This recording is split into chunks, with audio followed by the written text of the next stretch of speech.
जय गुरुदेव। प्रणाम सभी को। निरोग जीवन के महत्वपूर्ण सूत्र अध्याय 12।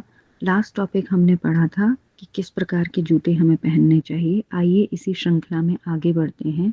छोटे बच्चों के वस्त्र। हमारी वस्त्र संबंधी धारणा जिस प्रकार अपने विषय में भ्रांत हो गई है, उसी का प्रयोग हम छोटे बालकों पर करते हैं। हम छोटे बच्चों की शारीरिक स्थिति और स्वास्थ्य पर ध्यान न देकर उसे सजाना और तरह तरह के बहुत से वस्त्र पहनाना आवश्यक समझते हैं। बहुत से लोग तो परिवार की प्रतिष्ठा के ख्याल से बच्चों को बढ़िया पोशाक और आभूषण आदि पहनाना आवश्यक समझते हैं, चाहे बालक असुविधा अनुभव करके पहनने के कैसे भी अनिच्छुक क्यों न हो। इस संबंध में एक अनुभवी लेखक की निम्न सम्मति विचारणीय है।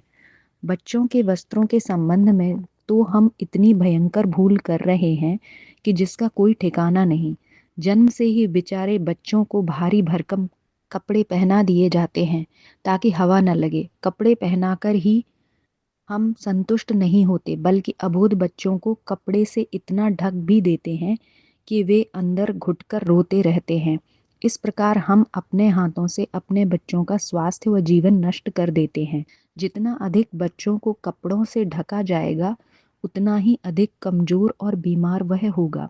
बच्चे वस्त्रों का विरोध करते हैं और माता पिता बलपूर्वक उन्हें पहना देते हैं। वास्तव में बच्चों में स्वाभाविक गर्मी अधिक होती है, इसलिए बड़े बूढ़ों की अपेक्षा वे अधिक देर नंगे रह सकते हैं। बहुधा देखा गया है कि बच्चे अवसर पाते ही अपने सारे वस्त्र उतारकर फेंक देते हैं। उनका अंतःकरण उन्हें ऐसा ही करने की आज्ञा देता है। कपड़ों को उतार करके बच्चे बड़े प्रसन्न होते हैं, मानो उनके सिर से बोझ हट गया।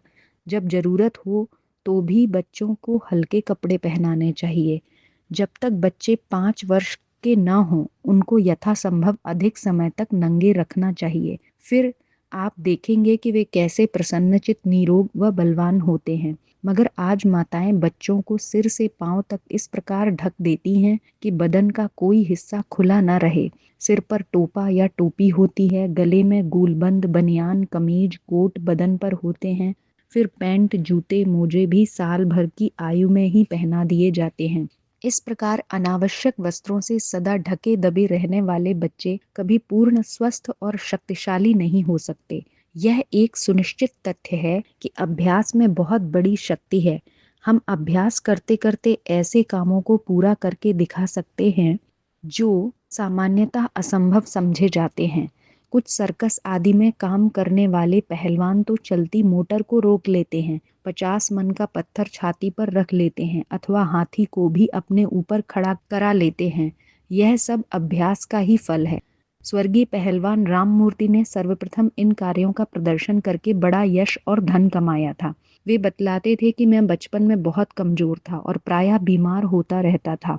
किसी से प्रेरणा पाकर उन्होंने अपनी निर्बलता को दूर करने का निश्चय किया और व्यायाम करके 8-10 वर्ष में अपने को इतना शक्तिशाली बना लिया कि उस समय के बहुत बड़े पहलवानों में उनकी गिनती की जाने लगी थी।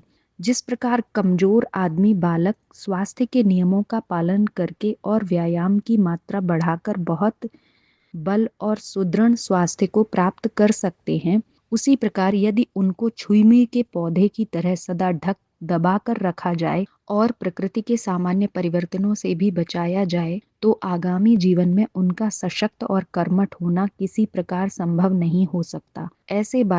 ऐसे बालक जरा सी सर्दी गर्मी के असर से बीमार होते रहते हैं। उनको सदा खांसी, सर्दी और निमोनिया बने ही रहते हैं। ऐसे ही बालकों को शीघ्र लू लग जाती है और बार बार ज्वर आदि का आक्रमण होता रहता है। अगर उसको छोटी अवस्था से ही विधि पूर्वक प्रकृति के साहचर्य में रखकर वस्त्रों का कम उपयोग किया जाता, तो वे क्रमशः सहनशील बन जाते और आगे चलकर जीवन संघर्ष में अधिक समर्थ और सफल सिद्ध हो सकते।